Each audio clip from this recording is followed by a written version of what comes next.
quiero mostrarles no solamente es el ciclo natural del agua, sino lo importante de ponerlo en perspectiva, ¿no? La industria minera consume escasamente 2% del agua.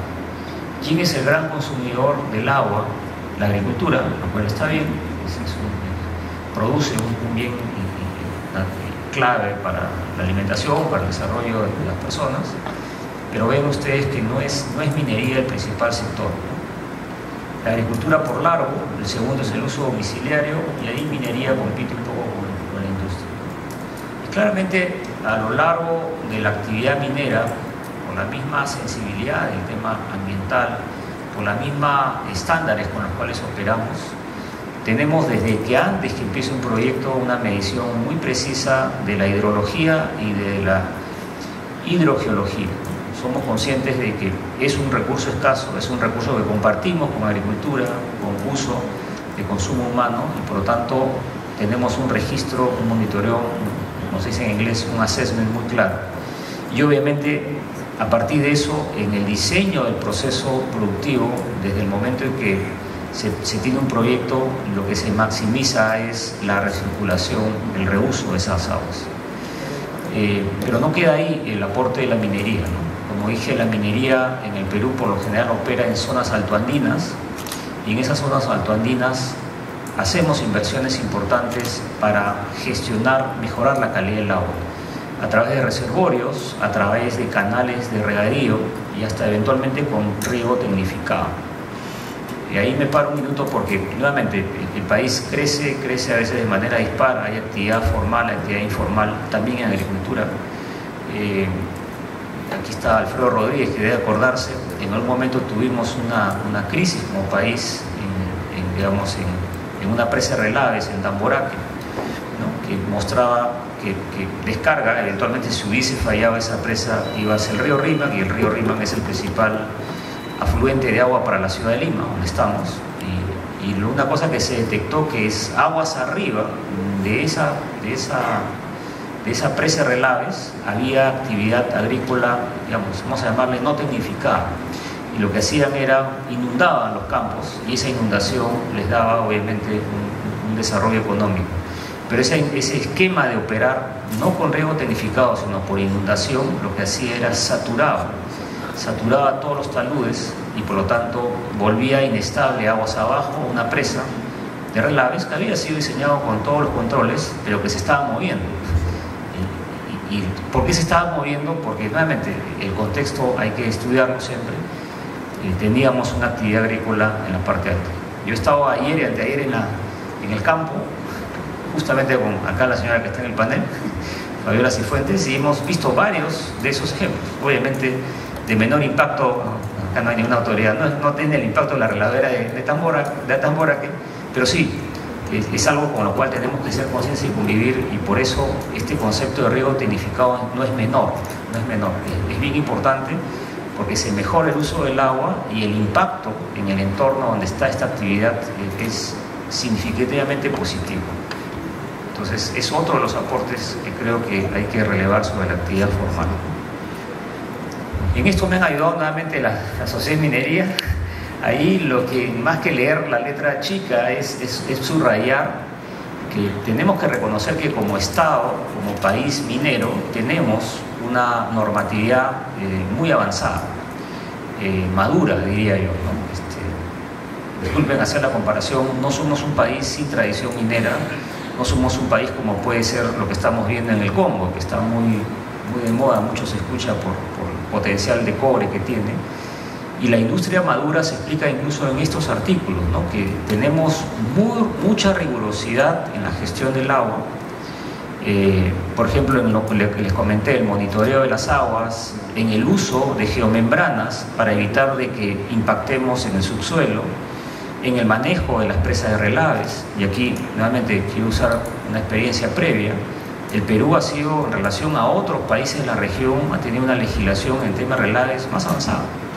Nuevamente, no es que esté acá mi amigo Alfredo Rodríguez. Yo he tenido la oportunidad de trabajar en Brasil antes de los accidentes que tuvieron en San Marcos y Brumadinho, y la legislación en presas de Relaves, aguas, es un tema bien técnico, pero un diseño de presas de relaves aguas arriba, que es muy inseguro, no estaba proscrito. En el Perú hace muchos años está proscrito. Lo que quiero dejar como mensaje es que en este sistema, en este ecosistema que nos permite hacer minería en el Perú, en tema de normatividad ambiental, en tema de normatividad de gestión del agua, estamos en un estándar alto, ¿no? Y eso es más allá de leer la letra chiquita, que creo que nadie va a querer acompañarme en ese esfuerzo. Sí. Claramente no podemos negarlo, una actividad minera, sea a tajo abierto, sea subterránea, sea que requiere flotación o sea que requiere hacer procesos de lixiviación, ocupa un espacio, un territorio, y por lo tanto en ese territorio tenemos que tener cuidado que esa huella ambiental, esa huella industrial, trate de separar las aguas de no contacto, que le llamamos. Entonces, desde ese primer momento, como digo, la hidrogeología nos permite entender cuáles son los flujos dependiendo los periodos del año, los eventuales efectos del Niño, que también he comentado. Tenemos el efecto del Niño, que hace que en buena cuenta la corriente fría de Humboldt retroceda, y comenzamos a ver hacia el norte del Perú lluvias como si fuéramos un país tropical. Eso lo estoy resumiendo, pero ese es el fenómeno del Niño. Entonces, todas esas variables que suceden en el tiempo son parte de los estudios para que esa huella operativa de la minería trate de no minimizar las aguas de no contacto, ¿no? Y eso es un primer esfuerzo de diseño y de operación. Lo segundo es el balance de aguas, y ahí nuevamente permítame hacer un resumen apretado para explicar el concepto y hacer una comparación con el país vecino, Chile, ¿no? Como decía, nosotros somos un país limítrofe con el Ecuador, y por lo tanto el norte del Perú, en líneas generales el norte del Perú, tiene balances hídricos positivos. Es decir, hay exceso de agua, y ese exceso de agua hay que gestionarla justamente por el impacto que puede tener aguas abajo. Sin embargo, el sur del Perú se comporta más como el norte de Antofagasta. Hay estrés hídrico, ¿no? Entonces, nuevamente, el Perú no solamente es rico en varios metales, gran minería, pequeña minería y minería artesanal, sino además tenemos geografías bien distintas, en este caso a pesar de que todos estamos en la cordillera de los Andes, por el efecto mayor o menor de la ubicación respecto al Ecuador. Entonces, el balance de aguas es algo también parte del ejercicio, parte de la rutina, vamos a llamarle así, de la operación, y asociado a eso, sin duda, el monitoreo. También tiene además un contenido importante de zinc y un contenido importante de plata, pero es una dimensión importante, y a diferencia de Cerro Verde o las minas Toquepala y Cuajone que operan al sur, que les he comentado, estrés hídrico, poca presencia de agua, nosotros estamos en Ancash, balance hídrico positivo. Entonces es un desafío técnico distinto, y a pesar de eso, a pesar de tener un balance hídrico positivo, todo el diseño del proceso está pensado para recircular las aguas industriales. Entonces tenemos todo un sistema de gestión de aguas de no contacto para evitar de que impactemos, a pesar de que en teoría no debería, pero te sobra agua, deberías usar más agua fresca. El concepto con que se ha diseñado y se opera es distinto. Maximizamos la recirculación, el reuso de las aguas. Y claro, en el caso de una operación como Antamina, como grandes componentes, además del tajo abierto que está ahí en rojo y de la reladera que hemos visto en esta lámina estamos viendo el gran espacio que ocupa la reladera. Otro gran componente minero son los botaderos de desmonte, ¿no? Es decir, las minas extraen desmonte mineral, el desmonte se queda muy cerca al tajo abierto y el mineral es el que se procesa, y como consecuencia del procesamiento en la planta se produce el concentrado, que es el material valioso comercial, y el excedente es la reladera. Lo que quiero decir con eso es que en una operación a tajo abierto, en subterráneo también sucede, pero de menor dimensión. Hay botaderos de desmonte en subterráneo, pero son de mucha menor dimensión. En tajos abiertos es un componente importante, y también hay que cuidar que ese drenaje, en este caso de Antamina, desde el diseño, el drenaje está centralizado. El drenaje de los botaderos no van hacia otra cuenca, van a la misma cuenca de control donde está la presa de Relaves. Eso simplifica, ahorra costos, pero a su vez el día que corresponda hacer el cierre va a simplificar el cierre de la mina, y eso es otro concepto importante. Nosotros operamos formalmente y además tenemos una mirada de largo plazo y una mirada que nos obliga a pensar en el cierre. Y nuevamente, la legislación peruana, el sistema maduro que tenemos, así está normado y así nos obliga a mirar a largo plazo. Todo esto, como repito, lo estoy comentando porque creo que es relevante para al final quizás hacer la diferencia de lo que está sucediendo con la minería informal y legal. Y claro, como dije hace unos minutos, lo que tratamos es de minimizar el uso de agua fresca como una manera de hacer visible nuestro compromiso con el ambiente, con el entorno, con las poblaciones a las que hemos llegado y somos vecinos de ellos, ¿no? Por eso decía, la industria minera, no solamente de gran minería, toda la industria minera formal, cuando se presenta a solicitar un permiso ambiental, una nueva mina, una ampliación, o cuando te presentas como proyecto nuevo, la autoridad, que he dicho es una autoridad madura, lo que le pide al operador, al dueño del proyecto es un nivel técnico, un alcance técnico bastante completo, y uno de ellos es tener claro ese impacto de la hidrogeología, entendiendo la hidrogeología como el impacto de aguas superficiales respecto al proyecto. Por lo tanto, es una actividad que monitorea, registra, controla, no solamente volúmenes de agua, sino también calidades del agua, ¿no? Es decir, pHs, contenidos de sólidos en suspensión, contenidos eventualmente metálicos en solución.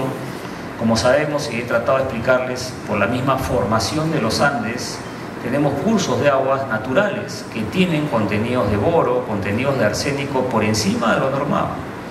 Y eso no es consecuencia de actividad minera, es consecuencia de un territorio que tiene un nivel de mineralización importante.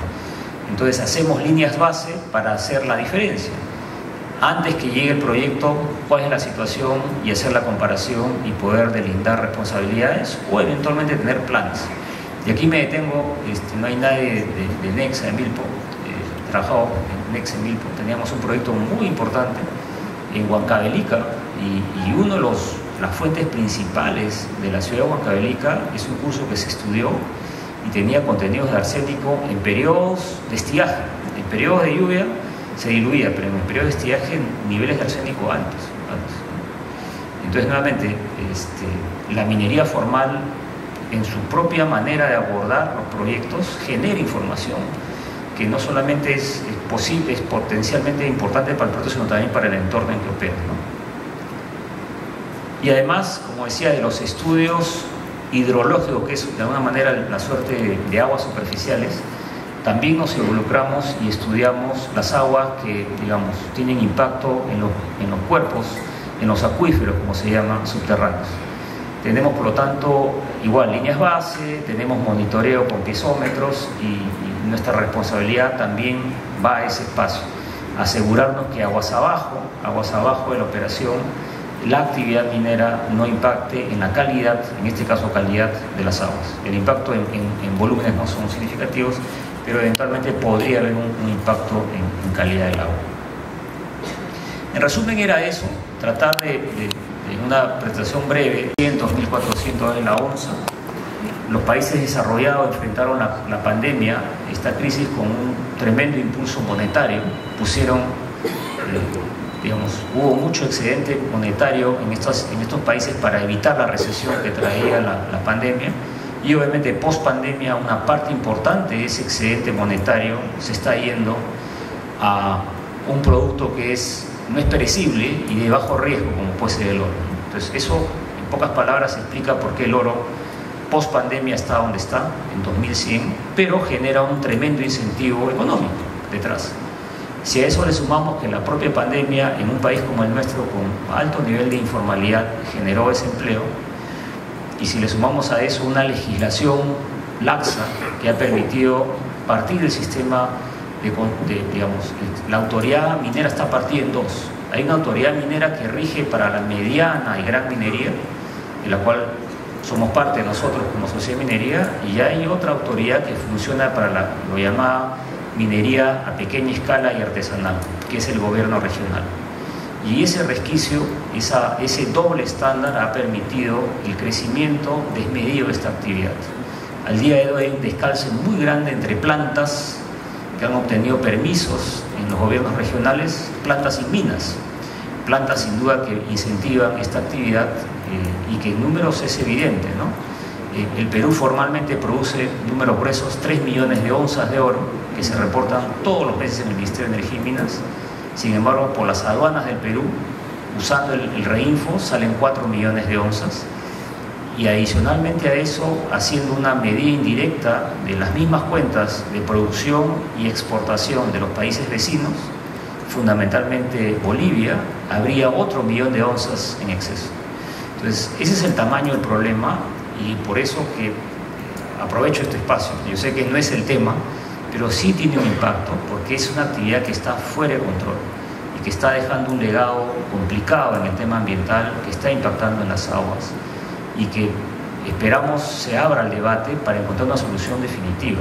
Proscribirlo al 100% casi imposible, pero que tenemos que tener la habilidad todos, y quizás la academia puede ser muy valioso que incorpore este concepto, porque la academia va a tener siempre una visión independiente, una opinión. Finalmente en la academia se queda el conocimiento, el legado científico que debe quedar acá es discutir cómo logramos que esta actividad se logre formalizar de manera sostenible.